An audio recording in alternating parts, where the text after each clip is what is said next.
14장 1절에서 7절 말씀을 중심으로 해서 예수님을 믿는 이유는 이라는 제목으로 말씀을 나눌 때 큰은혜 되시기를 간절히 축원합니다. 자, 질문 좀 하나만 좀 드릴게요. 내가 예수 믿는 이유는 무엇입니까? 왜 예수 믿으세요? 아니 목사님 그냥 그런 질문을 하세요. 제가 처음으로 AI한테 물어봤어요. AI한테 뭐라고 질문했느냐? 사람들이 예수님을 믿는 이유가 무엇인지 우선순위별로 기록해라. 그랬더니 AI가 7가지를 얘기했어요. 첫 번째, 죄사함과 영생을 얻기 위해, 예수님이 하나님의 아들 그리스도이심을 믿기 위해, 세 번째로는 예수님의 말씀에 순종하여 참 제자가 되기 위해, 부활과 영원한 생명의 소망을 얻기 위해, 하나님의 자녀가 되기 위해, 하나님 아버지를 알고 교제하기 위해, 예수님의 증인으로 살기 위해. 어디 여러분들 공감하세요?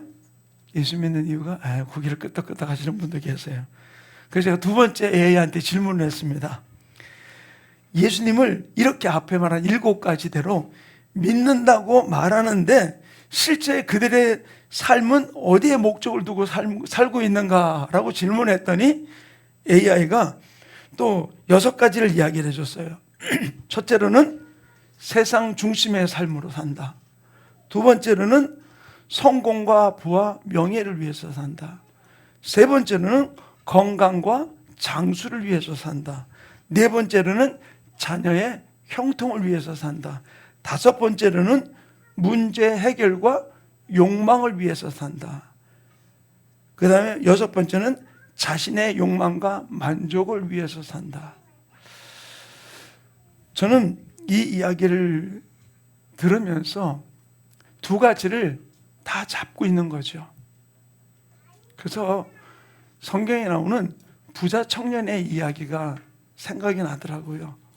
예수님께 와서 내가 어떻게 하면 영생을 얻을 수 있습니까? 라고 예수님께 물었을 때 예수님이 그에게 계명을 지키라 라고 이야기를 하니까 그 부자 청년이 뭐라고 얘기합니까? 내가 어렸을 때부터 계명을 다 지켰습니다. 예, 맞아요. 하나도 빠지지 않고 그 나름대로 계명을 다 지켰다고 이야기를 해요.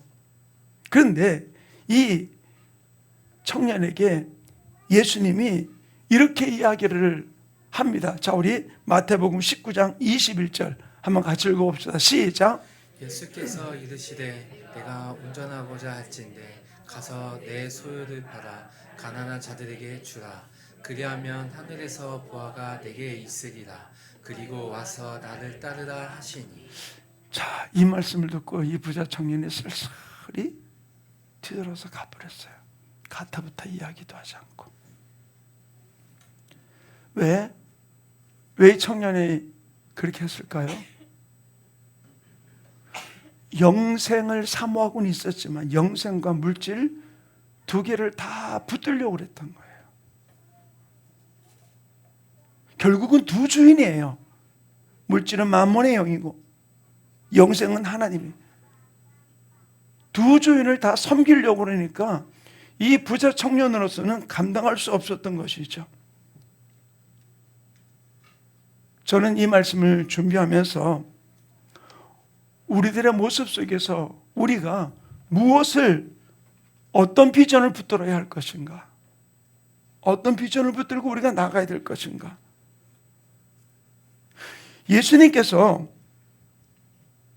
이 부자 청년과 대화 속에 내 재산을 팔아 가난한 자 다 나눠주라 이야기하고 거기 남아있는 무리들에게 이렇게 이 말씀을 하셨어요. 마태복음 19장 23절. 자, 우리 같이 읽겠습니다. 시작. 예수께서 제자들에게 이르시되 내가 진실로 너희에게 이르노니 부자는 천국에 들어가기가 어려우니라. 아멘. 자, 왜 이렇게 말씀하셨을까요? 부자는 천국에 못 들어갈까요? 그럼 부자 되지 말아야 되잖아요. 그럼 돈은 왜 벌어요? 저는 이 말씀이 부자가 아니고 우선순위를 어디에 두었느냐는 거예요. 내 삶의 우선순위를 어디에 두었냐는 거예요. 사람은 꿈과 비전을 가지고 움직이게 되어 있어요. 내가 어떤 꿈을 갖고 있느냐, 어떤 비전을 갖고 있느냐에 따라서 그들의 삶이 바뀌고 움직이게 된다는 사실을 우리는 기억해야 될 줄 믿습니다. 우리 세빈의 얘기를 제가 좀 할게요. 어제 저희 집에 왔길래 제가 세빈이 보고 물어봤어요. 너 아침에 몇 시에 일어나니? 그러니까 7시 반에 일어난대요. 그럼 학교는 몇 시까지 가니? 그러니까 8시 20분까지 등교를 한대요. 집에서 바로 옆에 있으니까.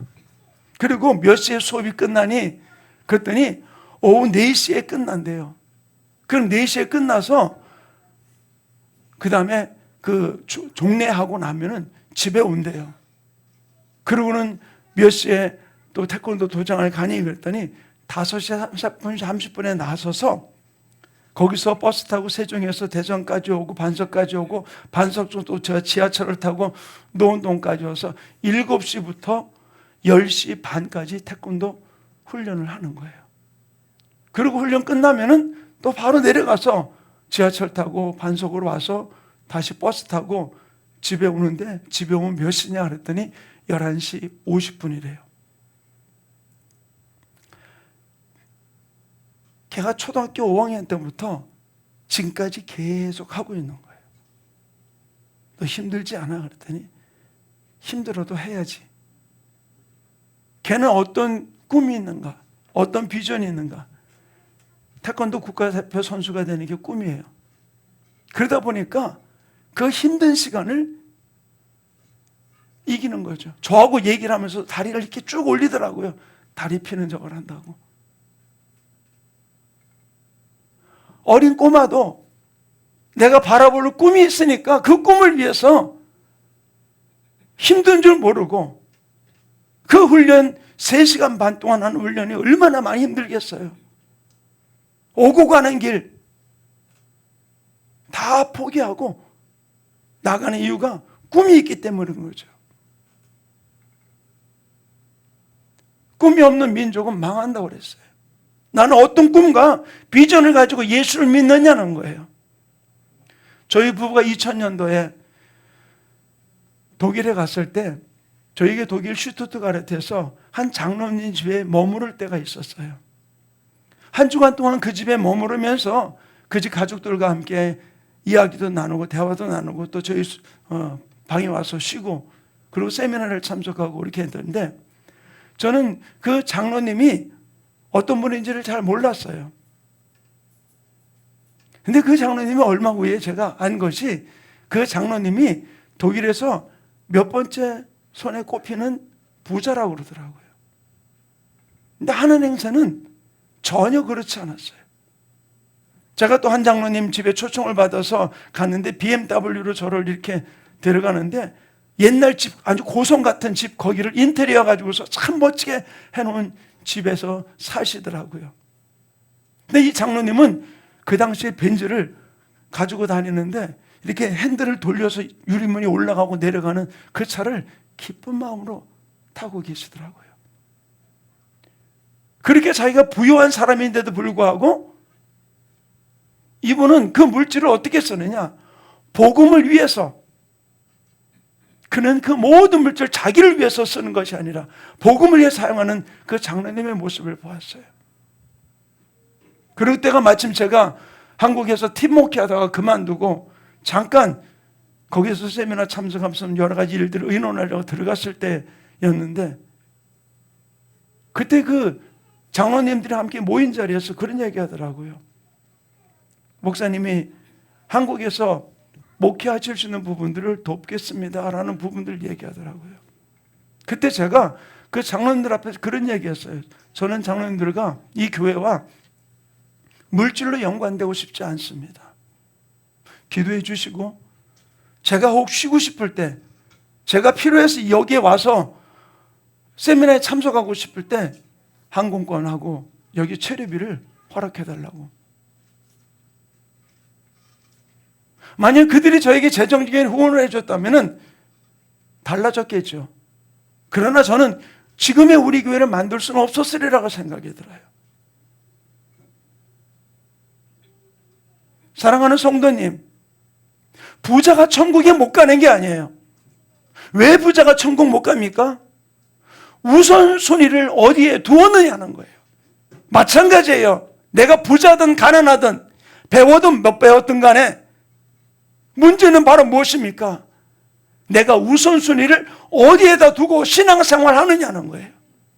AI도 예수 믿는 사람이 어떻게 살아야 되는지, 그러나 AI도 그런 목적을 갖고 있음에도 불구하고 지금 삶은 어떻게 사는지를 이렇게 이야기하는데 나의 모습은 어떤 모습입니까?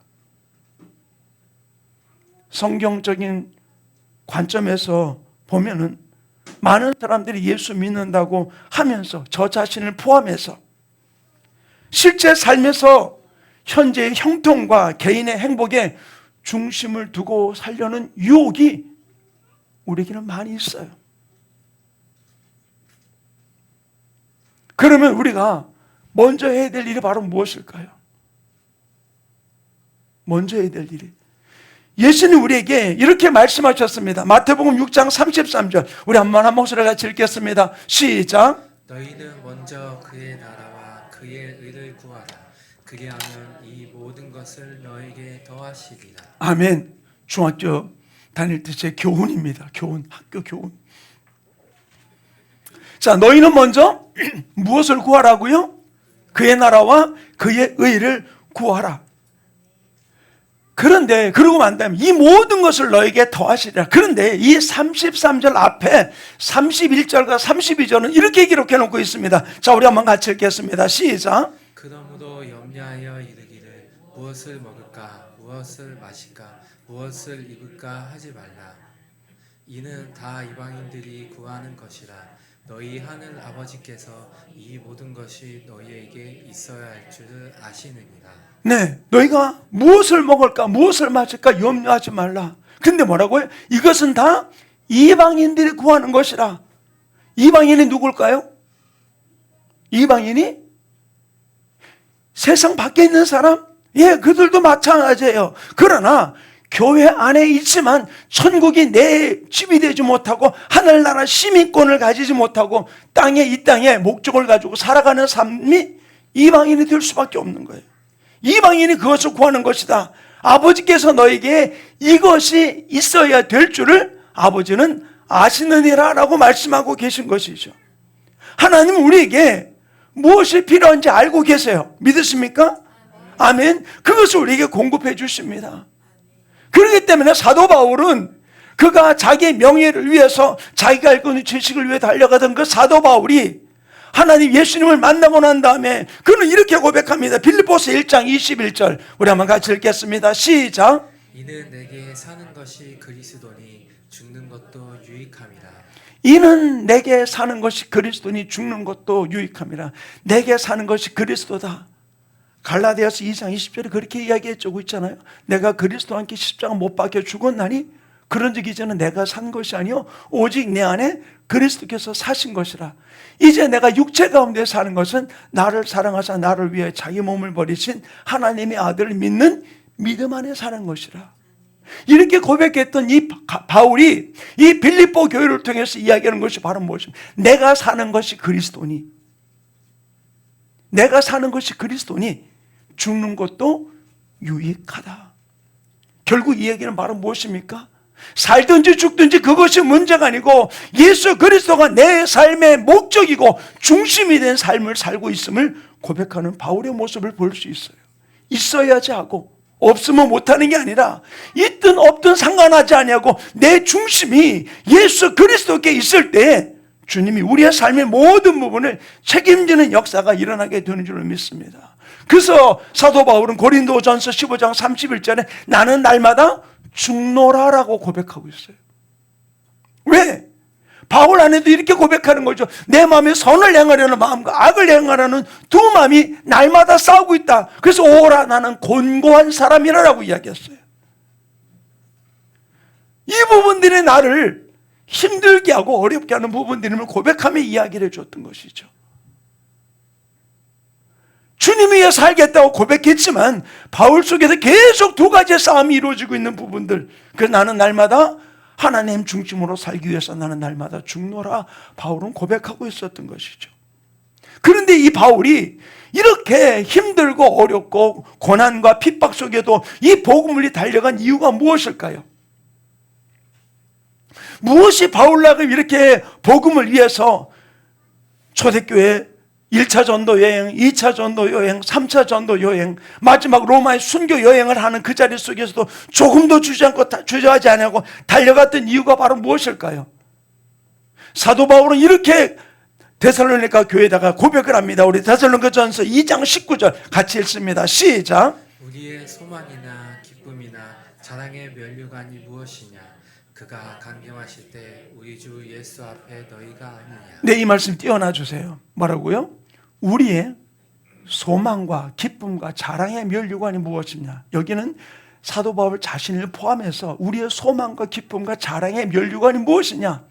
그 면류관은 바로 무엇이냐? 그가 강림하실 때, 예수님이 강림하실 때 우리 주 예수 앞에 너희가 아니냐? 이 사도 바울 앞에서 너희가 누굴까요? 사도 바울이 말하는 너희가 누굴까요? 누굴까요? 바울이 그렇게 몸부림치며 핍박 속에서 전도하면서 예수님을 믿게 만들었던 바로 제자들이에요. 그들이 내 면류관이 된다고 그러는 것이죠. 우리 다시 한번 읽어볼까요? 시작. 우리의 소망이나 기쁨이나 자랑의 면류관이 무엇이냐? 그가 강림하실 때 우리 주 예수 앞에 너희가 내 면류관이다. 너희가 내 면류관이다라고 이야기해주고 있는 것이죠. 곧 바울이 전도로 얻게 되었던 그 제자들이 자기의 면류관이 됨을 이야기해주고 있는 것이죠. 바로 이 면류관이 왜 중요합니까? 면류관이 왜 중요해요? 왕이 많은 왕자가 있는데 자기의 뒤를 이어줄 왕자에게 어떻게 합니까? 많은 제자들, 많은 아들 중에서 책봉된 그 아들에게 왕관을 씌워주면서 왕위에 앉잖아요. 우리가 이 땅을 살아가면서 예수님을 믿는데 면류관이 없다면 우리는 주님의 보좌에 앉을 수 없다는 거예요. 나 혼자만 열심히 5년, 10년, 30년, 40년 교회 다니면 무슨 정이 있냐는 거예요. 바울은 분명히 얘기했잖아요. 너희가 면류관이다. 너희가 면류관이다고 데살로니가전서에 언급하며 말씀해주고 있잖아요. 저는 우리 교회 모든 성도들이 교회 부흥을 위해서 전도하라는 이야기가 아니에요. 뭐예요? 내가 하늘나라의 상급을 받기 위해서 하늘나라의 면류관을 쓰고 주님 앞에 보좌에 앉기 위한 이 비전이 있다면은 내가 때를 얻든지 못 얻든지 전도하게 돼 있어요. 제자 삼으려고 몸부림친다는 것이죠. 사랑하는 주만교 성도님, 저는 우리 교회를 통해서 하늘나라의 소망을 가진 우리 성도들이 일어나기를 간절히 축원합니다. 주님 우리에게 말씀하셨어요. 믿는 자들이 이런 표적이 따르니 소를 얹은 즉 더러운 귀신이 떠나고 병든 자가 나으리라. 치유가 문제가 아니라 저도 치유 사역 20년 넘게 했어요. 귀신 출사 사역 만날 날마다 했었습니다. 그러나 귀신 축사 사역과 병든 자를 고치는 이유가 바로 무엇입니까? 바로 그들이 질병과 아픔을 고통당하지만 그러나 예수 이름으로 치유받고 난 다음에 주님 안에 들어와서 제자가 만들 수 있기 때문에 예수 믿는 사람이 될 수 있기 때문에 바로 그들에게 전도하고 손을 얹은 즉 병이 낫는 역사가 일어나게 되는 것이죠. 얼마 전에도 제가 월요일 날 GBC에서 인기모 설교를 하러 갔는데 한 학부모가 그러더라고요. 제가 팔이 50견이었는지 팔이 안 올라가요. 그러더라고요. 그래서 제가 앉자마자 기도해 드릴까요? 그랬더니 예 그러더라고요. 그래서 제가 등 뒤에다 손을 얹고 그랬어요. 예수 이름으로 명하노니 팔을 묶고 있는 더러운 귀신은 떠나가라. 그러고 탁 기도해 줬어요. 그리고 예수님의 이렇게 기도합니다. 아멘. 그럴 때 팔을 올려보세요. 그랬더니 쑥 올라가니까 자기가 뭐네요. 목사님 닭살이 돋아요. 그러더라고.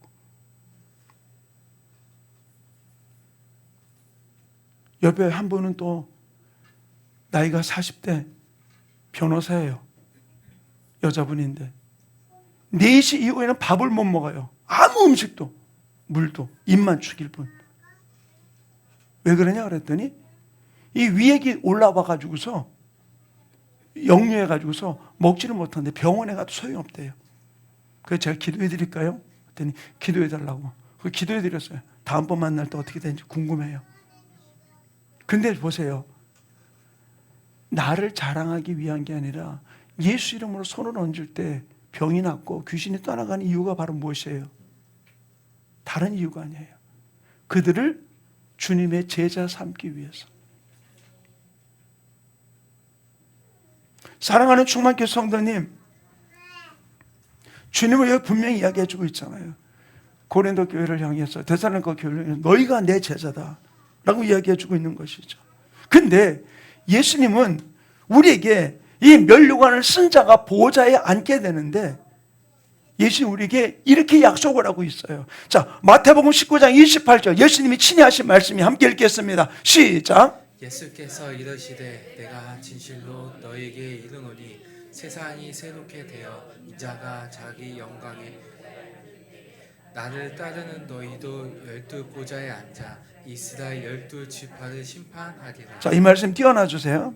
자, 제 이야기가 아닙니다. 예수님 이야기. 뭐라고요? 예수께서 이르시되 내가 진실로 너에게 이르노니 세상이 새롭게 되어 인자가, 예수님이 자기 영광의 보좌에 앉을 때에 나를 따르는 너희도 12보좌에 앉아 12지파를 심판하리라. 나를 따르는 너희도.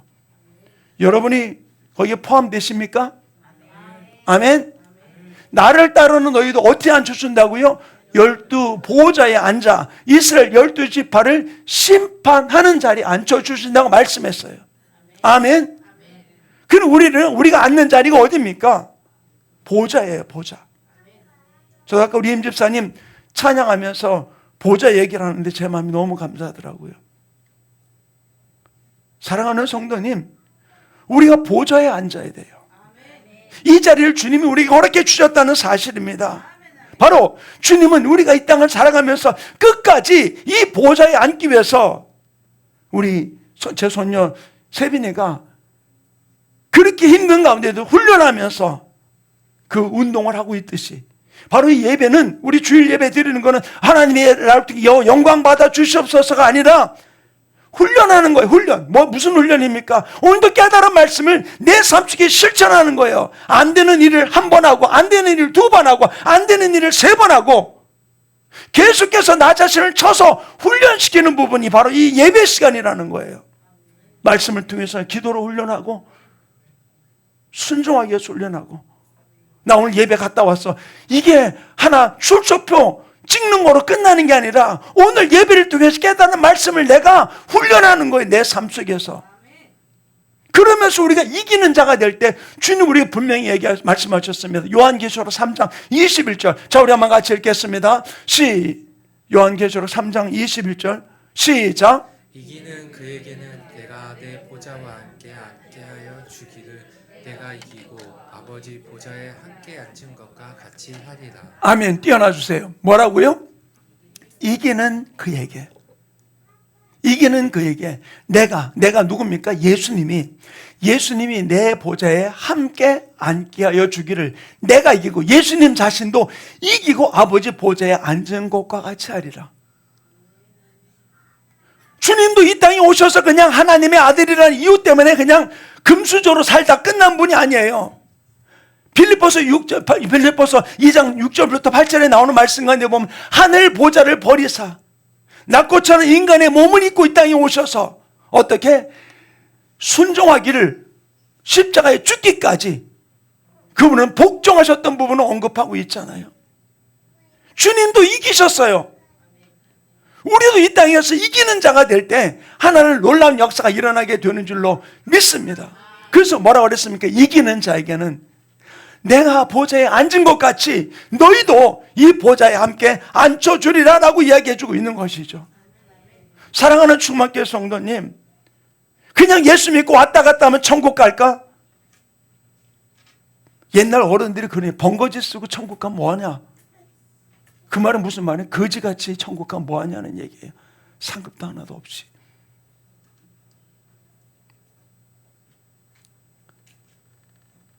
우리가 어떤 비전과 꿈을 가지고 어떤 꿈과 비전을 바라보면서 우리 신앙생활을 하시겠습니까? AI한테 물어봤던 이야기 속에 잘 먹고 잘 살기 위해서, 성공하기 위해서, 부귀 영화를 누리기 위해서 신앙생활 하시겠습니까? 아니면은 그냥 천국 가기 위해서 신앙생활 하시겠습니까? 아니면은 주님의 보좌에 앉아서 심판하는 자리까지 가기 위해서 신앙생활 하시겠습니까? 어떤 신앙생활 하기 원하세요? 자, 첫 번째, 잘 먹고 잘 살기 위해서 신앙생활 한다. 두 번째로는 천국 가기 위해서 신앙생활 한다. 세 번째로는 보좌에 앉아서 심판하는 자리에 서기 위해서 신앙생활 한다. 자, 1번, 2번, 3번 어디서 결정하시겠어요? 네? 3번이요? 아직 대답이 없는 분은 확신이 없는가 봐요. 뭐 2번도 괜찮고 1번도 괜찮고 뭐 잘 먹고 잘 살면 괜찮겠지. 주님이 약속하신 대로 나를 따르는 너희도 내 보좌에 함께 앉아서 이스라엘 12지파를 심판하리라. 제 이야기가 아니고 예수님이 친히 하셨던 말씀이고, 이기는 자에게 앉혀주신다 말씀하신 이 부분을 믿는다면 우리는 주님의 보좌에 앉기 위해서 우리는 신앙생활하면서 날마다 나를 쳐서 복종시키며 훈련하며 주님 앞에 나가는 우리 충만케 모든 성도들의 삶이 이루어지기를 간절히 축원합니다. 하늘 보좌를 바라보면서 그 자리에 앉을 수 있도록 한 걸음 한 걸음 주님을 의지하며 내가 쳐서 훈련시키며 주님을 바라보며 달려갈 수 있는 이 각오와 결단이 있다면은 힘들어도 피곤해도 어떤 때는 아파도 우리는 이 길을 걸어간 일을 원망 불평하지 아니고 따라갈 수 있게 되는 줄로 믿습니다. 바로 완전하신 그 주님이 우리의 삶을 이끌고 계심을 우리는 고백하면서, 사랑하는 성도님, 입술의 고백으로 끝나는 것이 아니라 이 고백이 나의 고백이 되기를 간절히 축원합니다. 아까 불러던 우리 찬양 가운데 주는 완전합니다. 나는 연약하고 나는 부족하고 어렵지만 그러나 주님만을 바라보며 끝까지 따라가기 원합니다. 우리 그런 마음으로 이 찬양 우리 조용하게 한번 고백하는 시간 갖기 원합니다.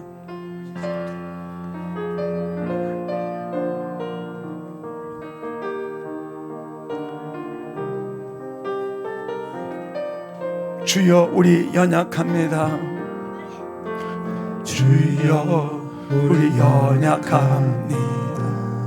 오늘 우리는 힘겨워요. 오늘 우리 힘겨워합니다. 주 뜻 이루며 살기에 부족합니다. 우린 연약합니다. 주여 우리 넘어집니다. 오늘 하루 또 실수합니다. 주의 긍휼을 구하는 죄인입니다. 우리 주만 바라봅니다. 한없는 주님의 은혜, 한없는 주님의 은혜, 온 세상 위에 넘칩니다. 가릴 수 없는 주 영광, 온 땅 위에 충만합니다. 주님만 이 길이 오니 우린 그 길 따라갑니다. 그날에 우릴 이루실 주는 안전합니다. 한없는 주님의 은혜, 한없는 주님의 은혜, 온 세상 위에 넘칩니다. 가릴 수 없는 주 영광, 온 온 땅 위에 충만합니다. 주님만이 길이 오니 우린 그 길 따라갑니다. 그날에 우리를 이루신 주, 우리 다시 한번 마지막으로 고백합니다. 한없는 주님의 은혜, 한없는 주님의 은혜. 주님이 내게 베풀어서 내가 얼마나 놀라운지 몰라요. 진실로 주님을 고백하며 나는 죽고 주님만 살아나는 삶으로 영광 돌리기 원합니다. 너일 수 없는 주여와 온 땅 위에 충만합니다. 주님만이 길이 오니 우린 그 길 따라갑니다. 그날에 우리를 이루신 주는 완전합니다. 이 시간 말씀을 붙들고 함께 기도하는 시간 원합니다. 나에게 베풀어준 이 은혜, 이 십자가 은혜, 그냥 내가 구원받는 끝나는 것이 아니라 천국 가는 걸 끝나는 것이 아니라 그냥 이 땅에 잘 먹고 잘 사는 걸 끝나는 것이 아니라 주님이 약속하신 대로 그 주님의 보지 않기까지, 그 보지 않자 함께 심판하는 자리에 들어가기까지 끝까지 달려간 하나님의 사람들에게 나를 붙들어 달라고, 우리 가정과 우리 교회 붙들어 달라고 우리 주 한번에 주고 동성으로 기도합니다. 주여 할렐루야. 아버지 온전히 붙들어 주시고 축복해 주셔서 아버지 주님 한 번만 바라보며 진실의 꿈과 비전을 가지고 달려가는 나의 삶이 이루어지게 도와주시옵소서. 그냥 잘 먹고 잘 살기 위해서 신앙생활하는 것이 아니라 아버지 전국 가는 것으로 끝나는 것이 아니라 주님이 약속하신, 주님이 진입으로 약속하신 이 보좌에 함께 앉혀주리라. 이 보좌에 함께 앉혀주리라. 나를 따르는 너희도, 나를 따르는 너희도 이 12보좌에 앉아 이스라엘 지파를 심판하리라 말씀하신 이 말씀을 믿고 주님의 보좌까지 이기며 달려가기 원합니다. 주님 내 힘으로는 할 수 없어요. 성령님 붙들어 주셔서 끝까지 아버지 이기는 자로 주님의 보좌 앉을 때까지 달려가는 아름다운 삶의 역사가 이루어질 수 있도록 나의 신앙이 진실 예수 믿는 이유가 올바른 주님이 원하시는 이 비전을 품고 나아가는 하나님의 자녀들 될 수 있도록 능력 온전을 받들어 주장해 주시고 축복하여 주시옵소서. 우리 가슴에다 손을 대고 함께 기도합니다. 사랑이 많으신 하나님, 이 말씀을 통해서 단지 잘 먹고 잘 살고 내 가정 내 자녀 형통하기 위해서 신앙생활하는 게 아니라 천국 들어가기 위한 것이 아니라 주님이 약속했으니 나를 따르는 너희도 12보좌에 앉아 이스라엘 12지파를 심판하리라. 이기는 그에게는 내가 보좌에 앉은 것 같이 내 보좌에 함께 앉게 하리라 말씀하신 이 말씀을 믿고 주님 보좌까지 달려가기 원합니다. 어떤 고난의 훈련이 있다 할지라도 주저하지 않고 달려가기 원합니다. 성령님 나에게 이 마음 기름 부어 주시옵소서. 주님 보좌를 바라보는 보좌 비전으로 충만할지어다. 보좌 비전으로 충만할지어다. 나라하여금 잘못된 걸 붙들게 하는 도로 마귀 사탄 귀신은 떠나가고 주님의 보좌로 충만할지어다. 많은 제자를 삼을지어다. 주님이 원하시는 모습대로 달려갈지어다. 성령님 역사하여 주시옵소서. 감사하며 예수님의 이름으로 기도하였습니다. 아멘.